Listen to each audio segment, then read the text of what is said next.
So, for me, the daily confrontation with fear has become a real practice for me since about three years ago. I went skydiving in Dubai, right? And skydiving is a really interesting confront with fear, right? So I gotta stand up. I'm sorry, I gotta stand up. All right. So all your friends, what happens? You go out. I dropped my thing. Yeah. So what happens is you go out the night before and you take a drink with your friends, and somebody says, "Yeah, we should go skydiving tomorrow." And you go, "Yeah, we'll go skydiving tomorrow." Yeah. And you go, "Yeah." And everybody goes, "Yeah." Right? And you go home you by yourself, you're like, Right? And you're like, well, I mean, they was drunk too. Right? So maybe they not, maybe, I mean, we don't have to go. We don't have to do it. So then that night you're laying in your bed and you just keep, and you're terrified. You keep imagining over and over again jumping out of an airplane, and you can't figure out why you would do that, right?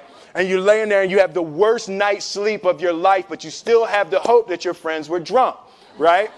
So you wake up the next day and you go, down and you say where you were going to meet, and everybody's there. You're like, oh, shit. All right, cool, right? So you get in the van and you don't know that your friends had the same night that you had because they're pretending like they didn't. They're like, yeah, man, my uncle's a Navy SEAL, and this is going to be great. I've been looking forward to this. And you're like, oh my God. And your stomach is terrible. You can't eat and everything, but you don't want to be the only punk who doesn't jump out of this airplane.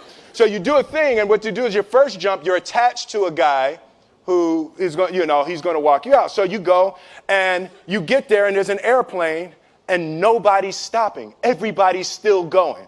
So you get onto the airplane and you're sitting there and it's extra because you're sitting on some dude's lap, some stranger.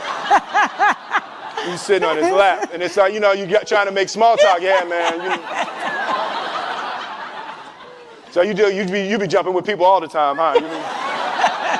So everything's normal. So you fly and you go up to 14,000 feet, and you notice there's a light. It's red and it's yellow and green, right? So right now the light's red. So then you start thinking at some point the light's going to go green, but you don't know what's going to happen, right? And you wait and it goes yellow and the light goes green and somebody opens the door, and in that moment you realize you've never been in a freaking airplane with the door open. Terror, right?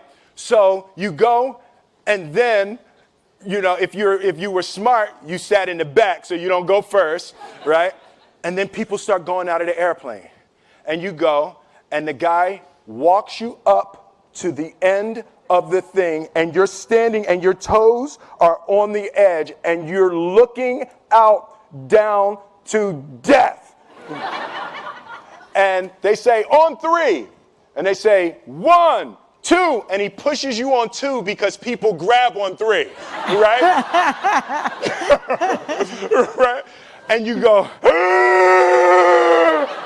and you fall out of the airplane. And in 1 second, you realize that it's the most blissful experience of your life. You're flying, right? It doesn't feel like falling, right? It's like you actually are kind of held a little bit by the wind, and then you start falling, and there's zero fear. You realize that the point of maximum danger is the point of minimum fear. It's bliss. It's bliss, and you're flying,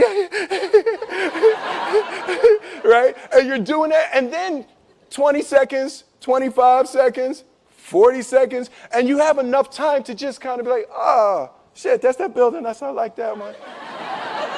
Oh, you can see the ocean. Right? You start doing all of that, and the lesson for me was, why were you scared in your bed the night before?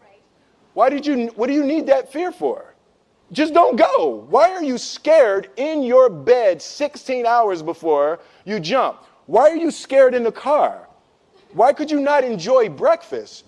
What did you need that? The fear is fear of what? You're nowhere even near the airplane. Everything up to the stepping out, there's actually no reason to be scared. It only just ruins your day. You don't have to jump. And then in that moment, all of a sudden, where you should be terrified is the most blissful experience of your life. And God placed the best things in life on the other side of terror. On the other side of your maximum fear are all of the best things in life.